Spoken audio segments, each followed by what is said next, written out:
राहुल गांधी को बिहार के दरभंगा स्थित अंबेडकर हॉस्टल से 2.5 किलोमीटर दूर रोक दिया, जहां वे छात्रों के साथ संवाद करने वाले थे। हालांकि बाद में राहुल गांधी वहां पहुंचने में कामयाब रहे और उन्होंने दलित छात्रों को संबोधित भी किया। पुलिस का कहना है कि हॉस्टल में कार्यक्रम की अनुमति नहीं ली गई थी। इस मुद्दे पर नेता और कार्यकर्ता सरकार पर जमकर गुस्सा उतार रहे हैं। लोग कह रहे हैं कि यह साजिश थी। हालांकि तमाम कोशिश के बाद प्रशासन राहुल गांधी को आने से नहीं रोक पाई और कार्यक्रम जो तय था वह सफल हुआ, जिस पर लोग जीत का जश्न मना रहे हैं। सर कहना क्या है, बस एक संदेश है, न झुके थे न झुकेंगे, न टूटे हैं न टूटेंगे। जितना भी तोड़ने की कोशिश, जितना भी झुकाने की कोशिश की गई, राहुल गांधी ने केंद्र सरकार और राज्य सरकार की डब्ल्यू सरकार को ये बता दिया कि राहुल गांधी रुक नहीं सकते हैं। राहुल गांधी आंधी हैं, उनके साथ दलित, पिछड़ा, अति पिछड़ा, माइनॉरिटी के साथ साथ अपर कास्ट भी उनके साथ खुल के काम कर रहे हैं, खुल के उनके साथ जुड़े हुए हैं।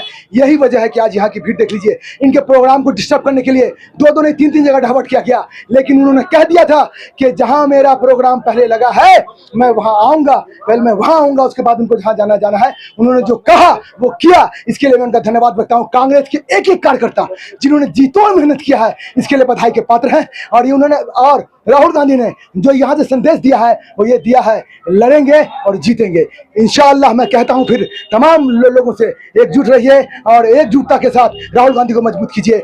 जय हिंद, जय भीम, जय। यहाँ से निकलने के बाद अगला प्रोग्राम जो है शायद पटना का है या जहाँ उनका प्रोग्राम है वो वहाँ जाएंगे। लेकिन एक संदेश दे दिया पूरे देश में, एक संदेश मिथिलांचल की धरती से कि आप देख लीजिए, अंबेडकर छात्रावास जहां आना चाहते थे, छात्रों से बात करना चाहते थे, वहां बात किया और बात करने के बाद उनके सारे बात को जाना और फिर उसके बाद यहां से वो चले गए। इसके लिए मैं उनको बहुत बहुत धन्यवाद व्यक्त करता हूं। इस शेर दिल इंसान के लिए सैल्यूट है।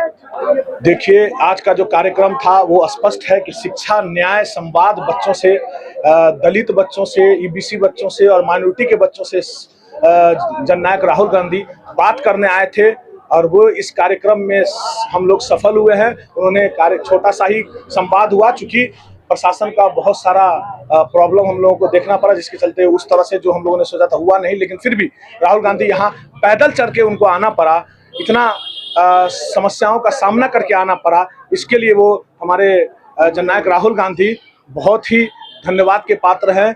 और दूसरा, उन्होंने ये एक आशा जगाया है कि अगर हम लड़ेंगे तो हमारी जीत हमें मिलेगी और हम जीतेंगे जरूर। उज्जवल है क्या कि प्रशासन का जिस तरह का रवैया रहा उसके अकॉर्डिंग जगह जगह उनको रोका गया, तो उन्होंने कहा कि मैं रुकने वाला नहीं हूँ, थकने वाला नहीं हूँ, मैं पैदल ही स्थल पर जहाँ संवाद स्थल है वहाँ पहुंचूंगा। और यहाँ आए और उन्होंने बच्चों से संवाद, एक बच्चे से बात भी किया गया जो आप लोगों ने देखा है। आगे यहाँ से वो चौपर से पटना जाएंगे, वहाँ पे फूले मूवी देखेंगे और उसके बाद शाम को दिल्ली के लिए रवाना हो जाए। देखिए, तैयारी तो वहाँ थी ही नहीं, हम लोगों की तरफ से हम लोगों को कोई जानकारी भी नहीं थी कि टाउन हॉल में तैयारी है नहीं है क्या है। वो हम लोग को जहाँ जानकारी थी, हम लोग यहाँ पूरे कांग्रेस कार्यकर्ता मुस्तैदी से यहाँ मौजूद थे और हम लोग अपने कार्यक्रम को कराने में सफल रहे।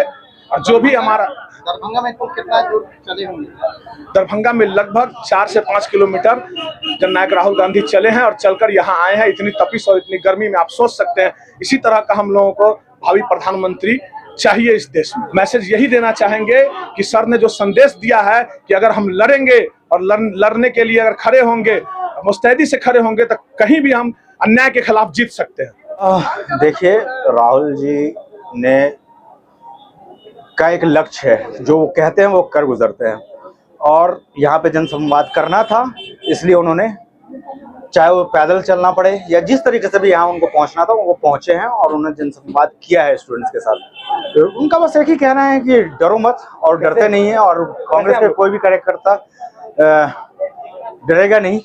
लोगों के लिए यही कहना है कि जिस तरीके से यहाँ की जो सरकार है और यहाँ का जो प्रशासन है, जिस तरीके से एक आवाज़ को दबाने के लिए, स्टूडेंट की आवाज़ को दबाने की कोशिश कर रहा था, उसके खिलाफ हम लोग खड़े हैं और कहता है हम लोग उनके साथ खड़े हैं। मेरा नाम नजर फरीदी है, मैं नेशनल कोऑर्डिनेटर हूँ माइनॉरिटी डिपार्टमेंट का और नेशनल इंचार्ज हूँ सोशल मीडिया माइनॉरिटी डिपार्टमेंट का।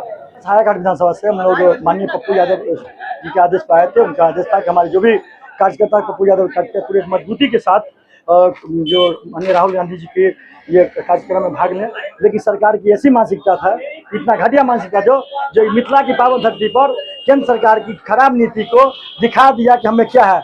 और ये मिथिला की धरती उजाड़ फेंके 2025 की चुनाव उनको औकात में ला के दिखा दे क्या होता। ये विपक्ष घबरा गए थे, केंद्र सरकार बीजेपी घबरा, जिस कारण की व्यक्ति को रोक लगाया गया था, जो युवा समाज कार्यक्रम पर रोक लगाना चाह रहा था। लेकिन ऐसा राहुल गांधी जी नहीं रुके, कदम से कदम मिले, वो पैदल 5 किलोमीटर चले हैं और आए और वो केंद्र सरकार के मुंह पे तमाचा मारे हैं कि आपने मुझे रोका और मैंने आपको करके दिखाया। युवा संसद ये पूरा मिथिला में, पूरे मिथिलांचल वासी कसम मान लिए हैं, कसम खा लिए हैं कि ऐसे ऐसे जो बुरे नियत के जो है बीजेपी वाले उसको उखाड़ के फेंकना है।